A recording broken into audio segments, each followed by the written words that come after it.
Hushnia, once a thriving village in the southern Golan Heights.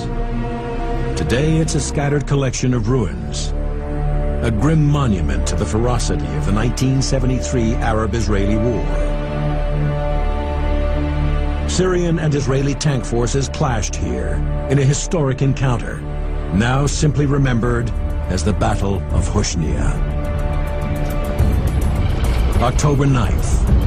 The Syrian advance into the Golan loses steam, and they assemble an armored division, over 250 tanks at Hushnia, in preparation for a final big offensive.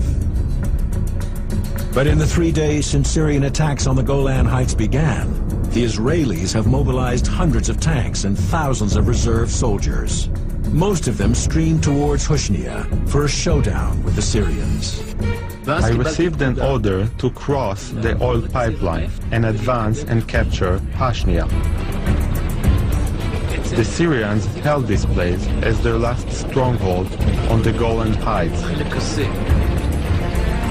And for the first time since the war began, there was a plan for an organized attack with artillery and jets. The artillery started falling on Hushnia.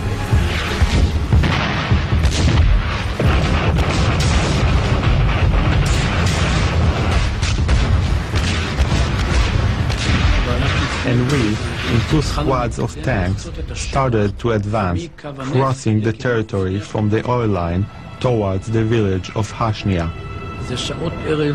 It's dusk, the last light, and you can see the entire village blazing, exploding, and the mosque of Hushnia in the middle of this whole thing.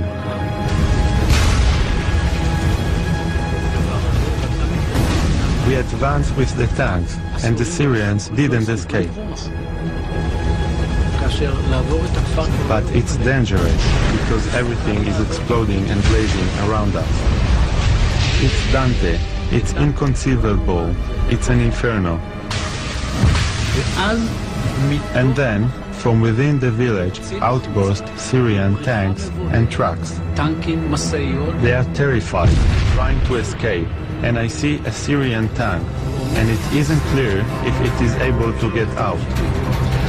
But then, his turret starts moving in my direction, but my cannon and my turret are farther away. And it's completely clear that I won't be able to target him.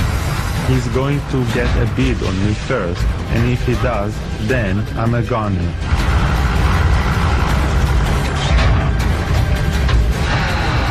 Behind me is one of my battalion officers, and he launches a shell, and the Syrian tank lights up. They are difficult displays to describe, but the Syrians ran for their lives. The Israeli reserves destroy more than 200 tanks, stalling the Syrians' big push. By the afternoon of October 9th, the Israelis have retaken most of the southern Golan. But on the northern front, they are still struggling to hold off Syrian forces in a place that will soon become known as the Valley of Tears.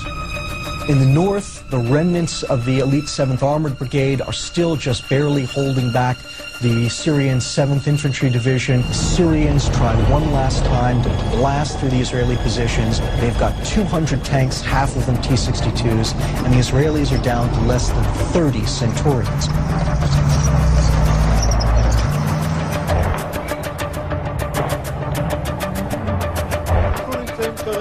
We are currently located at the positions that control the Valley of Tears, which we see here in front of us.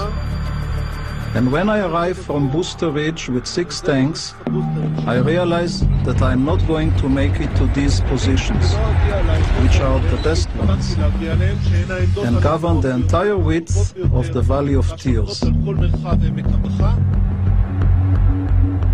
By now, Unit 7 has retreated back, and I find myself alone with 6 tanks. And I decide to make a defensive stand on the reverse slope. And I stop the 6 tanks and spread them out along the back slope of the hill that is located behind us.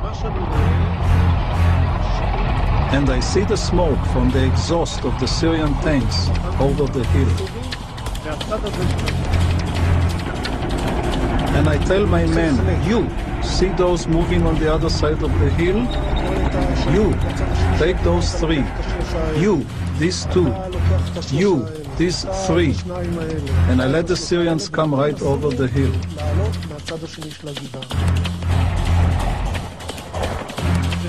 I allowed the Syrians to advance, and they head towards the top of the hill with the barrel of their cannons pointed upwards. And I wait for them. The battle opens at close range, around 300 to 400 meters.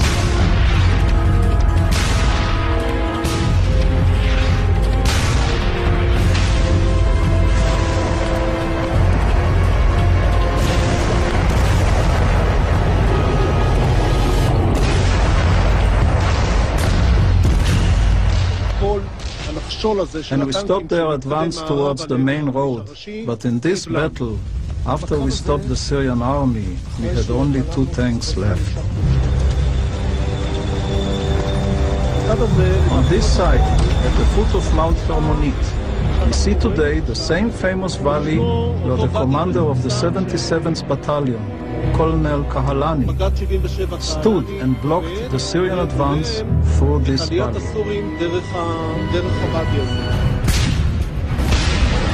When I came 2 kilometers from the hills, I saw far away Israeli tanks on fire and other tanks around them.